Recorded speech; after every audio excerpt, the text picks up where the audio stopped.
Hey, what's up guys? In today's video, I'm going to be doing a review on the Andycine C7 touchscreen 7-inch on-camera monitor. Let's do it. What's up guys? Welcome to another video. My name is Marlon from marlonpty.com, and in today's video, I am doing a review on the Andycine C7 on-camera monitor. We're going to go over some of the specs on it, the features that I like, some of that I don't like, and we'll just talk a little bit about it, and I'll share my thoughts with you guys. Full disclosure, this was sent to me by Andycine, and as always, I'm going to give you guys my honest thoughts and opinion on this monitor. I'm not being paid to say anything about this video or about this monitor, but I do want to let you guys know to be fully transparent. Let's take a look at what's included with this monitor. All right, so taking a look at the packaging, this is a nice packaging by Andycine, and here's the inside of the box. So first things first, here you get your user manual. This monitor brings a very nice case. Got a nice little handle here. I think it's a nice little addition for this monitor. Real good way to protect your monitor. And then on the inside here, you have this protective flap. On the bottom part, you have the actual monitor. We'll go over this in just a moment. And on the top part of the case, you have this compartment up here with this mesh zipper. This includes a battery. This is a 4400 milliamp battery. It's a Sony NP970 battery. Well, most of these monitors at this price point don't include a battery, so I'm glad that they included that. And then it includes two HDMI cables. You have your micro HDMI cable to HDMI, and then you have your mini to HDMI cable. And last but not least, you have the tilting arm or the bracket here. Here we have the actual monitor. Here's the front of it. Just wanted to show you, again, this is a 7-inch screen. At the bottom here, you have a light indicator. When the light is red, it means that it is charged or has power. When it turns green, it means you have a signal. That's it for the front of the screen. And up top on the monitor here, you have your 3 function buttons. These are programmable buttons. Say you want to set F1 to like false colors, F2, say you want to set it to focus peaking, and F3 to histogram, for example.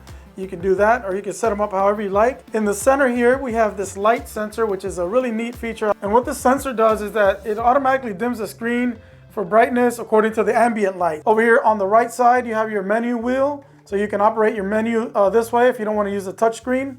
On the back of the monitor, you have the dual battery charging plate, and here this monitor uses the Sony F970 batteries, so you could use 2 of those back here. And like I said, it does include one, so I'll go ahead and show you guys here. If you slide that on there, so you just put it on like that, and to take the battery off, you press this button right here, and it comes right off. You have that same button for this battery slot over here as well. On the bottom of the monitor, we have our DC out port, so you are able to charge your camera using these 2 batteries or 1 battery. You're just gonna have to get like a dummy battery for your camera to set it up that way. In the center here, we have 1 of 3 1/4 20 thread points. So you have one right here at the bottom. Right next to that is the DC 12 volt port. So you can charge your monitor that way. You don't have to use batteries. You can just plug that in there. And then right next to that, you have the HDMI out port and the HDMI in port. On the side of the monitor, on one of the sides here, this would be the left side if you're looking at the monitor, you have your power button right here, which is right on the side. Press that there. And right next to that is the second port, 1/4 20 port, or not port, thread. So you have that one there on the side. And then right next to that is the headphone port or headphone jack. So you're again able to monitor your audio through the monitor. That comes in really handy if you have a camera that doesn't have an audio or headphone jack. And then on the other side of the monitor here, you have your SD card slot. And this is what you would, where you'd put your card in to use the LUTs, or if you want to update your firmware, you do it through the SD card right here, SD card slot. Right next to that is that third 1/4 20 thread point. So again, this is the Andycine C7 monitor, which is going for $249 US on Amazon. They have another similar model, which is the CS7, and that one costs $369. The difference between these 2 monitors is that the CS7 has the SDI ports and this one doesn't. So this monitor is made of all plastic. It has a good feel to it. It doesn't feel like cheap or anything like that, but it is all plastic. It is 190 by 126 by 27 millimeters, and it weighs 460 grams, about a pound. So you guys can see on the bottom here of the monitor, it says Andycine 4K. That doesn't mean that this is an actual 4K monitor. What that means is that it accepts the 4K signal. The actual resolution of this monitor is full HD 1080p. It has a viewing angle of 160 degrees, and it's extremely bright at 2200 nit. I'm going to show you guys a couple of shots I took outdoors so you guys can see that. This monitor reaches the Rec 709 standard, so it does use that color gamut, and it has a contrast ratio of 1200 to 1, and the screen is 300 ppi or 300 pixels per inch. So here we have the monitor outdoors in the bright sunlight. I have the backlight set to 100, which is the brightest the monitor can go.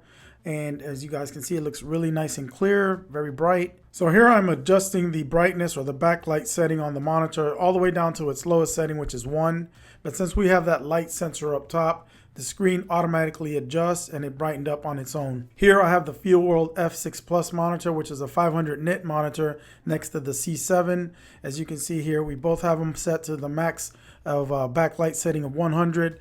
The FieldWorld is much dimmer, and clearly the Andycine is much brighter here. So I've added the sunshade to the FieldWorld monitor just to see if it helps me see any better, and it improves it a little bit. But as you can see here, the C7 is clearly much brighter still, and it doesn't even have a sunshade on it. I've been using this monitor for a few weeks now here at home in my home office for some of the videos that I've been making. I love the screen size. 7 inches is great for these talking headshots. I can really see myself clearly, especially with the Sony a7 III, which I don't have a flip out screen. I've actually been using my FieldWorld F6 Plus monitor, which is only 5.5 inches, and there's a real big difference. That monitor is great for me to use like on my gimbal, but for these talking headshots, I'd rather have this 7-inch one. I can see everything really clearly.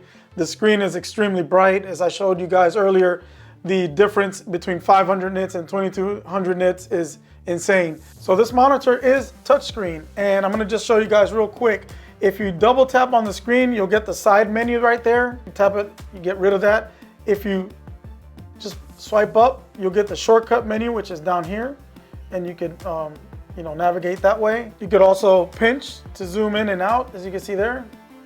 Zoom in and out, which is really convenient. You want to make sure you got everything in focus. You want to zoom into a certain part of the shot, just pinch it. If you want to control the brightness and volume, you go onto the right side of the screen, you control the volume. On the left side of the screen, you can control the brightness. I hope you guys can see there how the brightness is going up and down. Oops, swiped up, sorry. So I'm gonna go back up to 100. The monitor does get a little warm after you're using it for a while, so be aware of that. Nothing that'll burn your hands or anything, but just wanna make sure you guys are aware of that. So at the $249 price point, man, you're getting a whole lot of pro features with this monitor. Pretty tough to beat, to be honest with you guys. I'm gonna show you guys some of the actual features that it has here. We'll go over some of the features here. I'll try to be quick. I'm gonna go ahead and adjust my exposure here to make sure you guys can see. So let's double tap on the screen, pull up my menu here. Up top, you have your focus assist. You can turn that on, your focus peaking. You can adjust the level of the focus peaking, the color. I have it on green right now. Also, you have your zebras here. You can control that as well. You can adjust your monochrome. If you want to look at monochrome gray, monochrome red, green, and blue. So you can also adjust your false colors here. The next tab down is your grids. You have your 9 grid on. You could turn on your safety marker, and then you could adjust the percentage there as well. You can turn on the center marker here. You have your marker matte right here. The next tab down. Here you can control your scan mode. You have your anamorphic mode here. You can turn these on here. You can flip your image. So if you flip the monitor and you need to look at it differently, you could change everything here. Next up, you have the freeze option. You have your pixel to pixel. Here you can control all your waves, your parade, your vector, your RGB histogram, your histogram. You can turn the audio meter on right here. So you have your audio meter here. You see me speaking, you can see the audio meter. If you want to see the histogram, it'll pop up there. The RGB histogram, you can see that as well. Or if you want all of these on, if you want to turn on the vector, you can turn them all on at the same time. Here are your parade waves. If we want to turn them all on, just go all waves, and you have everything on one screen there. Next up, you have the RGB tab where you could control your LUT switch. You can turn it off and on. If I were to turn it on, it would give me all the options here. And it has some built-in ones such as S-Log 2, 3. You got Log C and V-Log. If I want to actually use the ones on my SD card, it's the third tab down. You can change the color temperature of the monitor. So on the last tab here, which is the wheel tab, you could actually program that wheel to whatever you want. I have it set to backlight, so I can automatically control the brightness of the screen. Right underneath that are the function buttons, F1, 2, and 3. And right there you can actually program those buttons as well. And as you can see, I have mine set to focus assist for F1, video aspect for 2, vector for 3. So I mentioned earlier that this monitor accepts the 4K signal, but not only that, you have that loop out feature as well, which allows you to send this simultaneously out to several monitors if that's what you're doing or if that's what you need, without losing the original quality of the image or the picture. And it does it live, and it displays everything live. So I really like that feature as well. So I just want to point out a few things that I don't like about the monitor. Overall, it's a great monitor, don't get me wrong. I'm not crazy about the battery plates on the back being plastic. I prefer them to be like metal. That's just personal preference. The HDMI ports on the bottom, man, I wish they were on the side. It just makes it really difficult to get to. I wish they were on the side. I just prefer them on the side. Aside from that, it didn't include a shade. I know this is a really bright monitor, but their website is showing that it does include a shade. Again, I will get clarification on that. I mean, if their website is stating that it includes a shade, a sunshade, it would have been nice to have had that, but I didn't get one. I'm kind of nitpicking about that I don't like about it. I do appreciate that they did include a battery in there. I would recommend getting a second one, because as you can see, I've been shooting all day with this, but it's about to die on me. All right, guys, at $249, this is a great value in my opinion. Very tough to beat, despite my little minor gripes. I could totally recommend this monitor. You're getting a lot of bang for your buck here. Great size, 7 inches, touchscreen. I mean, it's tough to beat. The display is crystal clear. The colors are very accurate. You can add your own LUTs on the SD card, so you can preview everything that way as well. You have all those features, all those scopes. You can dial in your exposure, your color, get everything right. In all honesty, this monitor, even at 7 inches, is very lightweight. It won't make your rig that much heavier. You could even use this on a gimbal, to be honest with you. So if you're in the market for one of these monitors, please consider using one of the links I'm gonna drop down below for you guys. They are affiliate links.